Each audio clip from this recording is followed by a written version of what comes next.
Good evening, everyone. Happy Wine Wednesday with Tracy and Amy. You knew we'd be back. We don't go away for too long. But it seems like it's been a while. It has been. We extended it a little bit. We did, that's right. We usually film about every 4 weeks, and this was about 6 weeks. Is it 6? I don't know. But 5 or 6, it's hard. Yeah. Well, anyway, we are really happy you are here to join us once again. Again, just like always, if you stop the video, go pour yourself whatever it is that you wind down with. It doesn't have to be alcohol. It can be decaf coffee. It can be tea. Hey, if you didn't get your water in today, you can make it water. It's whatever suits you, but we welcome you. We'd like you to come back and join us. And what's our hot topic today anyway? I thought we were going to branch off of a topic that was brought up in one of your emails, and then I had seen kind of a trend in some of my couples sessions with respect to deal breakers, non-negotiables in marriage, and perhaps even some allusion to the possibility of tackling some of the biggies. I think that's a great topic, and I think that many of you would enjoy to hear this as well. We have also been talking a lot about essentials for relationships. That was what what happened. So this was on Snapchat, and again, if you're not following on Snapchat, I was working with a couple, and I just kind of, I don't know where, but pulled this out of somewhere, some body part. Yeah, we won't say which one, but pulled it out of my hat. I had it in and I just said, you know what are your 5 essential components for a meaningful relationship? Things that you really must have, non-negotiables, deal breakers, but I wanted it to be stated in a positive light, right? Not, okay, you can't do this, you can't do this. Right. No, honesty, and I know that came up. Yeah. And what I did branch off on that topic and stated on Snapchat, don't limit yourself to 5. It's ridiculous to think that you're going to limit yourself to 5. I did that because I have an hour-long session with my couples, and because if I'm going to pose that question on Snapchat, let's keep it somewhat brief, right? But this is important stuff, so don't limit yourself at all. You know, if it's essential, it's essential. It could be 7 for some people, it could be 15 or 20 for other people. I agree with that, but I also think if you start to spend too much time thinking about it, we can find everything being an essential. Be careful with that as well. I know when I did my 5, they were the things that immediately came to my head. About a half hour later, I thought of plenty of other things that were essentials for me in a relationship, but I had more time to think about it. There's no order. I don't think this should be an ordered list. I agree. These are all essentials. There's not anything that takes precedence over something else. There's a little bit more authenticity when it comes immediately. Right. And obviously, if something is extremely important to you and you recognize that later, like add it to your list. Right. Absolutely. We're talking essential. We are talking. I can't, it's not maybe, it's essential. It's essential. I agree. So, okay, let's rate where you think you and your partner are in this particular component. And really, the most important is define it, because, okay, honesty is so broad. Yeah, I think so. So let's really define what that means to you, because I had this issue with a couple. For him, honesty meant a lot more than it may mean for other people. If that they're different levels. I agree. I definitely agree with that. So that's the most important thing, is to know what is important to you, if you're looking for a relationship, or even if you've been married for 25 years, and then define that so that you know how to ask to have your needs met. Right. Because if you were to tell your partner, honesty is really important to me, you've got to remember their mind with what honesty is could be different than yours. So you want to be able to say, when I tell you that honesty is important to me, this is what I mean by that. And then tell them directly, come out with it. You have to remember that nobody can read our mind. And we spend so much time. Everybody assumes. Yeah. Everybody assumes. And it's a big problem. It's a big problem. And believe me, we could go all kinds of directions, because, I mean, this is why I have very busy schedule. Right. Yes. Because people are assuming, well, of course he knows that this means this. No, that's not the case. And of course, well, honesty means no, that is not the case.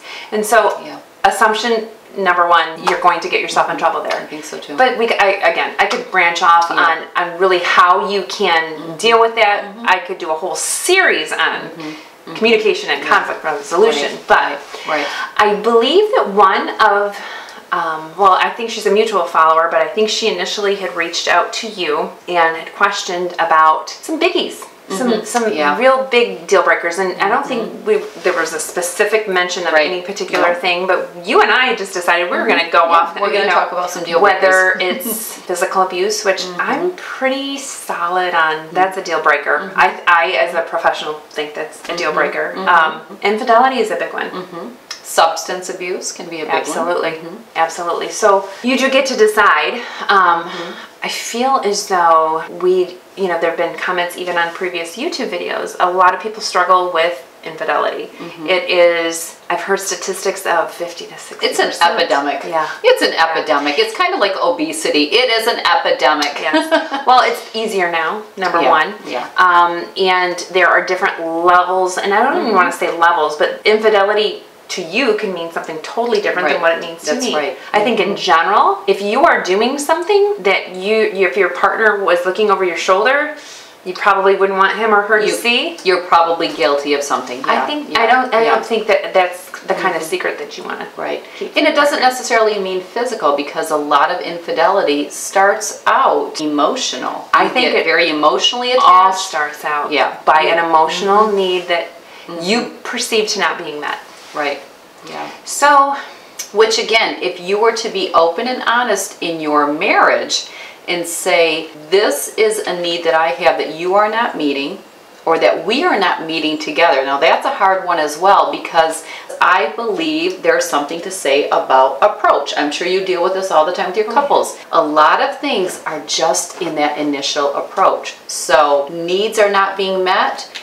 Reaching out to an outside source, which gradually, once you say gradually builds, it could be just a little talking here or there. It gradually, things start out very innocent. Oh, and guess very what else? Innocent. Guess what else we have now that makes it easier and more common? It's just, I'm going to comment on your Facebook picture. I'm going to, like and put a wink emoji on your Instagram post, and so it has become more complex. I will say from my experience, interestingly enough, that I see when I'm dealing with couples with some kind of betrayal, whether it be physical infidelity or emotional infidelity, it often starts at the workplace. So the only thing I will say is just be careful who you are letting meet your emotional needs. It should be your partner. And if your partner is not, you need to talk to your partner. And that can be a whole other video that could stem off of this one, and I'm sure a lot of you are going there. Okay, so let's say my partner is not meeting my emotional needs or physical, whatever it may be, and I communicate to them that I have this need and it's not being met and I want to work together to fix this, and they're not open to it. What do you do then? So I definitely know from the comments that I have had, the emails I have received, that is a big one. And I think, again, that would be a great one for Amy and I to, I don't know if we'll have time to tackle that today because it's a whole biggie in itself, but it's definitely one that I know for a fact is a big concern, because sometimes one party, and probably in most cases, one party is more willing than the other party to work at a marriage. I think that goes through phases, yes. Yes, in one particular phase, one partner is more willing, and in another phase, the other partner. And again, we can talk about even the understanding of how that initial romantic love changes to mature love. It is different, and it can be just as fabulous and wonderful. And yes, you still want to keep the excitement as well, but it is, believe it or not, different hormones are emitted from one stage to the other. I do want to quickly address, however, if you are battling, the decision, do I stay with my partner, infidelity has occurred, can this marriage or relationship be saved? Can I ever trust my partner again? Can my partner ever trust me again? Right. I would say, you know, I could give you some initial information, advice, tips. You really need to seek a professional. I would say this is one of the most hurtful experiences that an individual can experience. And I really believe that when this situation has occurred, that you really need the help of a professional to help you navigate through all the different experience, you know, all the emotions. They have actually said in studies that going through an infidelity in your marriage is equivalent, if not worse, than losing your partner to death. I've heard similar statements. So there's so much conflict. I mean, it's extremely painful to lose your spouse. But in this situation, you have to grieve the relationship you thought you had, and then you have to grapple with the fact that, can I trust this person? I will say this much. Ask yourself if you can trust that you can handle if your partner were to ever stray again. Because you got to start recognizing, okay, how am I going to manage through this? And I cannot control, you know, the behaviors of my partner. I would say that if you get to the point of, you know, trust building behaviors as well as true emotional intimacy, you can have a relationship even better than you had before. Not that I would wish infidelity on anyone. Right. However, you can recover from this. You can recover from this. It's possible. It's definitely possible, and I have worked with couples who have made it through to the other side. The other thing that I want to say is that if you are the victim, meaning your partner is the one that had the affair, you have every right to now want to know certain things. You have the right to be checking up on them. I'm not saying forever, but until you can start to wrap your head around gaining some trust of your spouse. If you want to check certain things, if you want a password to their Facebook account, I don't feel that I'm opposed to that. I feel like you have rights to that. If your partner was not willing to provide you with that so that you could build some of that trust, that's a red flag. First of all, she's 100% right, and this is from a professional. Yes, you should engage in those trust building behaviors, and as the person who stepped out, you need to be willing and not resent these questions. Not only is it a red flag, but it says something to the person who betrayed the partner that you aren't willing to say, I committed a huge grievance against you. I'm recognize that it was a huge grievance and that you are tremendously hurt and that I've offended you greatly. If you aren't willing to really work in these areas and have full transparency, you are sending that signal. I will say to what another professional calls the hurt partner, before you ask the question, ask yourself, do I really want this answer? Is it going to help me or hurt me? Because of course you're going to want to know, well, what was this like? And did you do this? Did this happen? And sometimes yes, and not saying that it's not warranted, but really ask yourself if you want to truly know, or Esther Perel would say, she's phenomenal if you've not heard of her. We can link her. Ask yourself, do I want to know the answer, or do I want my partner to know that I have the question? But that's excellent. And you can say, don't answer this, but these are some of the things I'm wondering in my head. Yeah, I do think it's important to ask yourself, is this going to help me and the relationship, or is this going to hurt me? And I've talked before on Snapchat about forgetting and forgiveness, and that's definitely something that I want to bring out as we are talking about this topic, because I also feel that if you are the perpetrator, if you are the one that, engaged in the infidelity and what took place, I think you have to be careful about asking for forgiveness. I think that forgiveness is when they're ready to forgive you, and I think you have to allow it to somewhat be on their terms. So you can't 2 weeks out say, well, you haven't forgiven me. You need to allow time, and I think you need to prove that you deserve to be forgiven, that you really do feel pain for what they're going through.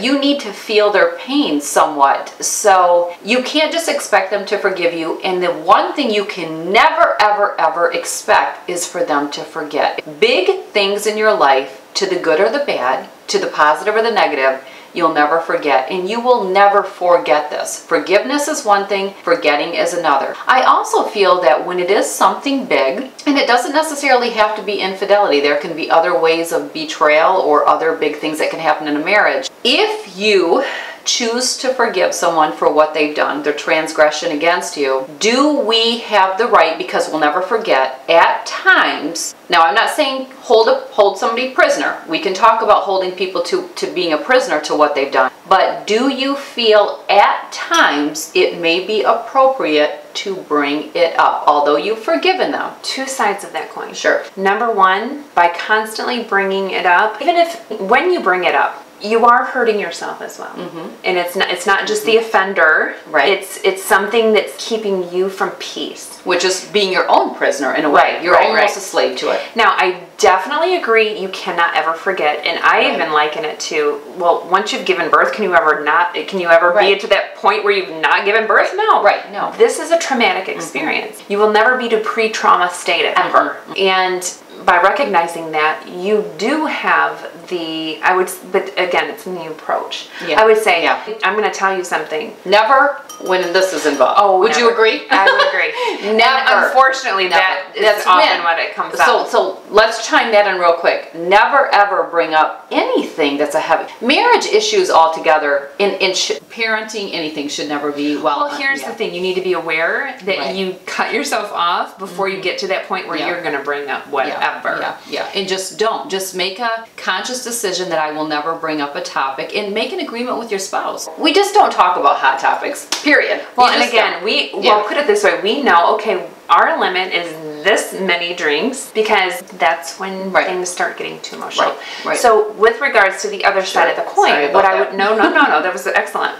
It's in the approach, and say, you know what? This may or may not have anything to do with you. I'm struggling in this particular area, and as the offender, always need to be open to that. To say, I'm really struggling right now in my insecurity, because that's a huge one when there's infidelity has occurred. Right. I need to know that you love me. I need to know that you want me. I need to know that you desire me because you stepped away from me. I have insecurity that you don't feel that way for me. And so you're still bringing it up, but you're almost turning it on. I'm hurting. I need you to show me. I need you to tell me you love me.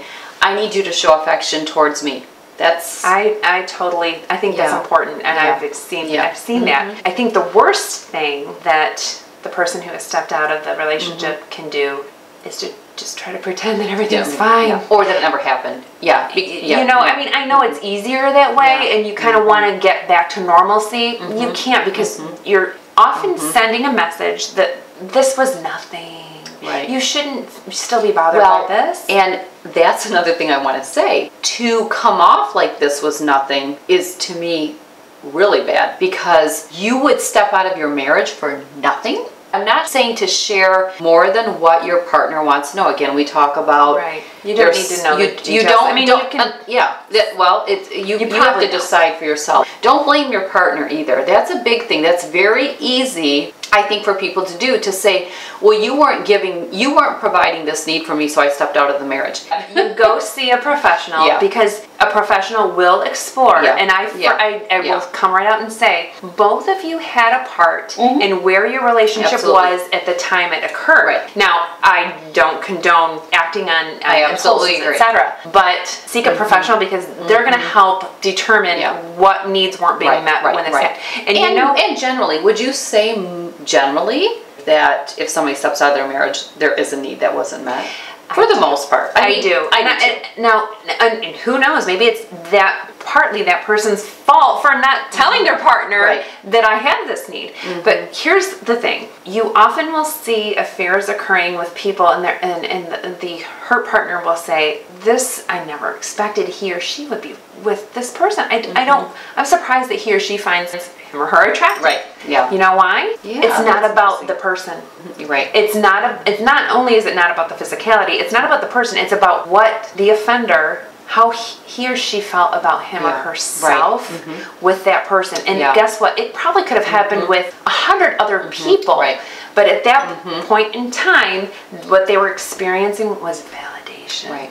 Right. But any of those things could make you vulnerable. Well, you and I both talk about love languages and emotional needs, and 90% of the time, okay, well, this person, it really boils down, in my opinion, and I've said this before, you know, make your partner feel special, wanted, desired, respected, and if your partner's not feeling that, they are no way, I'm not condoning that they step out, but we all need to feel that. And typically if somebody steps out, they are not feeling that. They're probably not feeling all of that. Right. Generally. Right. And not that you're always going to be able to provide those things for your partner. And there's a lot of people, and I know this because I get your emails, that will say, well, my partner's not doing that for me. And we are that society as a whole. It's always what the other person is doing. Maybe those same needs or essentials are not being provided for you. So you say, okay, I'm going to do all of this for my spouse, but I get nothing in return. Number one, be patient, because you're not going to expect miracles overnight. Let me know in the drop-down section how that's working for you. And I can vouch. As a professional. I really feel that if you, again, this kind of goes back to love languages, if you were to try to give that gift often, even if you weren't receiving it, if you were patient enough, I say stick around and see what happens. Because I believe that if you stay the course, eventually it will be reciprocated. When you pump out good, good will come back. It may take some time, but it will come back. If you give out bad, you're going to get bad back. And that one, you don't have to wait for. It's going to be pretty immediate. And unfortunately, that's, you know what that comes back to?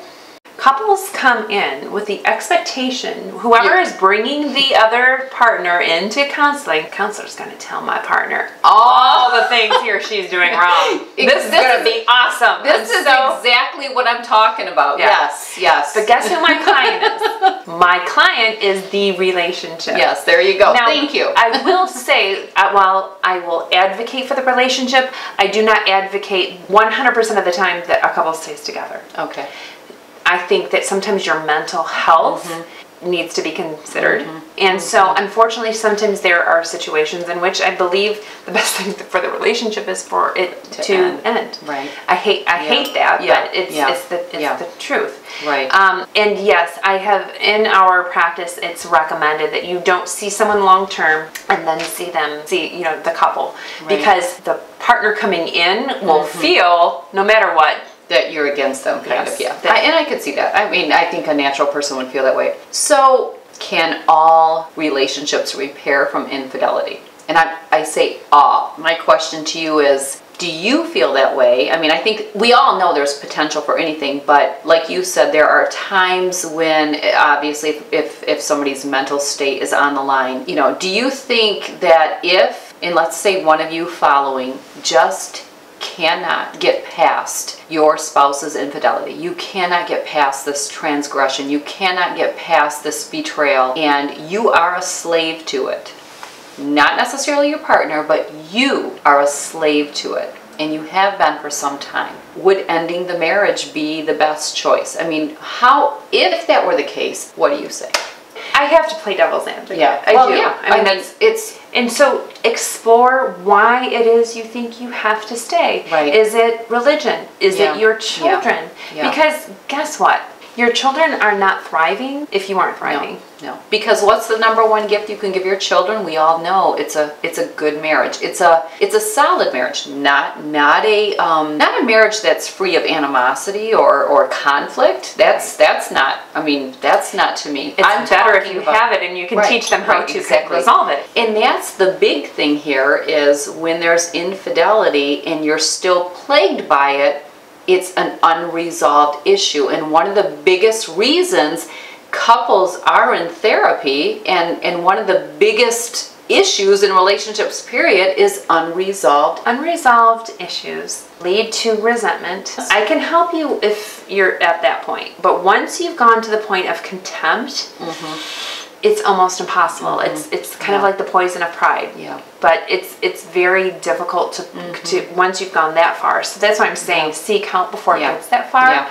I think when it comes to our children, because I do believe this is something some of your followers, people have questioned. The worst thing for children to have to go through is a divorce where the partners put them in the middle, or even a relationship where they're put in the middle. They can handle the other things. They're going to have to learn to deal with a lot of things in life. You can help them through this and they can be okay. But like I said, if you are depressed and in bed and not living your life, I feel as though that's going to be more of a detriment to them than navigating, a new life. I do too. I think you can get through this, but you have to be willing, and you have to work together. Work hard. Yeah, you have to work. Marriage is hard in itself. Communication is so imperative. Just communicate with one another. 2 books I can recommend. One is, and I don't know if you've read them, one is His Needs, Her Needs.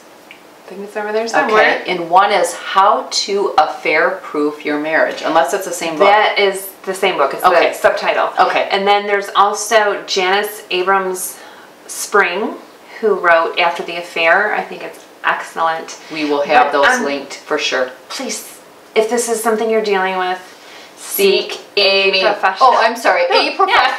Yes. Seek me. Seek Amy. Amy. There was a Britney Spears song called If You Seek Amy. Oh, I seek Amy all the time. We do. Now we're going to go celebrate our wins. We are going to go celebrate our wins. So I hope you guys enjoyed this Wine Wednesday. Comments, suggestions below. If there's a hot topic you would like us to talk about, let us know. We would love to do it. If you want us to branch off of this a little bit more, feel free to throw it out there. But anyway, have a good night. Thank you for joining us. We'll see you in the next video. Cheers. Cheers.